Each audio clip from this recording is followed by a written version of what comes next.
So today was my second full day of vacation, so naturally I spent it watching my way through the entire Shirley Clarke theme on Filmstruck. Not the entire one. I've already seen one of the films, and I left the two feature films for later because it's a lot of films. But I watched a lot of things, so I'm going to go briefly over all of them and also just tell you need to watch them all. The first one I watched was 1953's Dance in the Sun. It was a beautiful choreographed dance film. And dance will show up a lot in Shirley Clarke's filmography, and this really sets the tone for her later films. The next one was In Paris Parks, which she shot sort of throughout Paris and includes shots of her daughter. And it goes with another film she would have later in her filmography, which I will talk about in a second. The next one I watched was 1955's Bullfight, which was maybe my favorite of all the dance films, or second favorite. It's tied with another one. In this one, dancer Anna Sokolow, as well, who is also a choreographer that Shirley Clarke worked with many times, embodies both a what's the word I'm looking for? A matador and a bull, and it is amazing. Sorry, I keep going back and forth between looking at things and the lighting keeps changing. The next one I watched was Brussels Loops, which is a film that she and D.A. Pennebaker made in 1958 for the Brussels World Fair.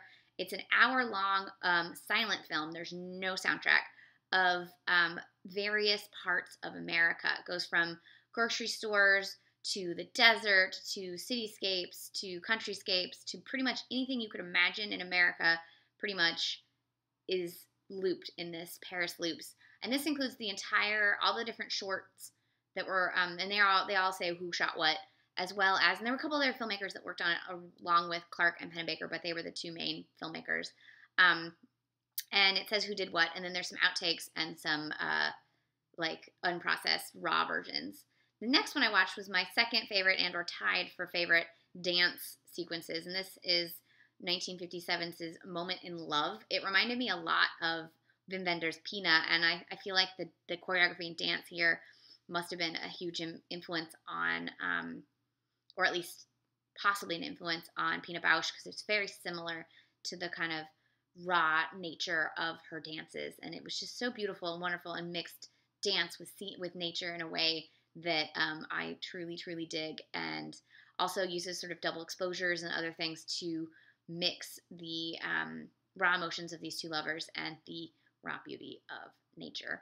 The next one I watched was Bridges Go Round from 1958. There's actually two versions on Filmstruck. One has a jazz score, one has an electronic score. I watched the one with the electronic score. I really dug it. It's a bunch of shots of bridges, again with double exposures and just playing with color and light and sound.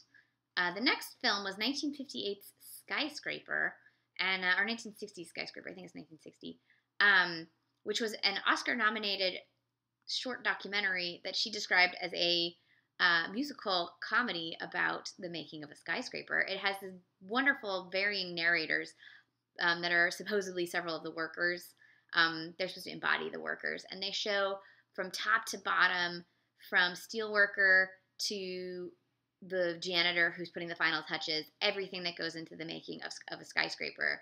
It's a beautiful, fun, whimsical documentary that you would not imagine coming about a skyscraper. It's delightful. The next film I watched was A Scary Time from 1960. This was really weird UNICEF paid for short that's supposed to be about like donate money to UNICEF, but Clarke contrasts the sort of privilege of Halloween trick-or-treating with the dying children around the world, and it's really, really messed up and funny and gross and weird and sincere and all of these things all in one. It's probably the most pointed UNICEF short you're ever going to see. It's fantastic. The next one I watched was Robert Frost, A Lover's Quarrel with the World. It's a documentary made right towards the end of Robert Frost's life about the poet. He is a delightful curmudgeon and a wit. He reads his poetry. You see John F. Kennedy talking about him. You see ordinary people talking about why they love him. He was the poet laureate and he is fantastic in this, and he's old for singles for sure. The next film I watched was 1967's Butterfly, which was a collaboration with Clarke's daughter Wendy, and it's an anti-Vietnam arts thing where it contrasts Clarke and her daughter with crying children and the sounds of bombs and machine guns, along with scratchings and paintings and weird things on the film itself.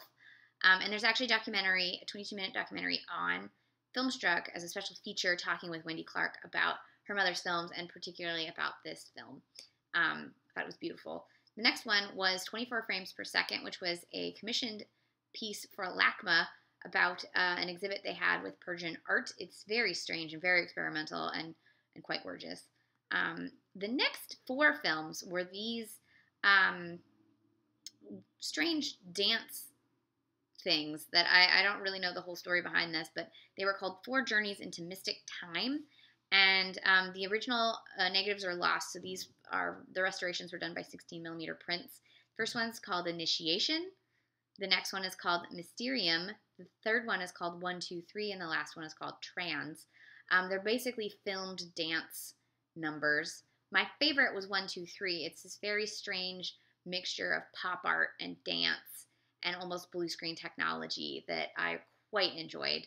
And the last 2 films I watched were this triple collaboration between Clarke, Sam Shepard, my love, and actor Joseph Chaikin. And in it, Chaikin performs Sam Shepard's Savage Love in the first film and Tongues in the second film, while Shirley Clarke does some really strange experimental videoing, and there's some weird music in the background, partially composed by Sam Shepard, lest you forget that he was also a musician.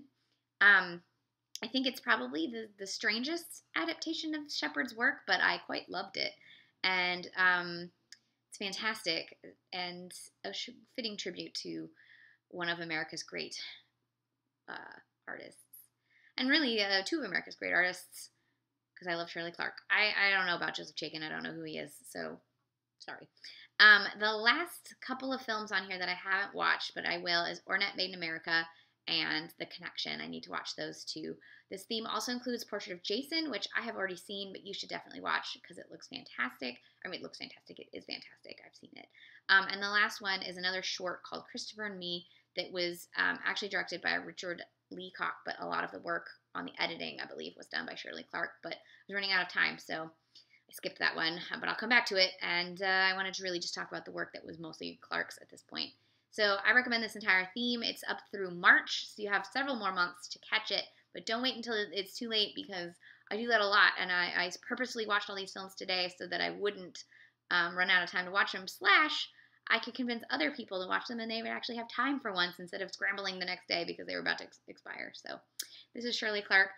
Big shout out to Milestone Films, Amy and Dennis. They are wonderful people and they helped restore all of these, or most of these Shirley Clarke films. Check out Milestone Films. They are a great company, and watch these films on Filmstruck.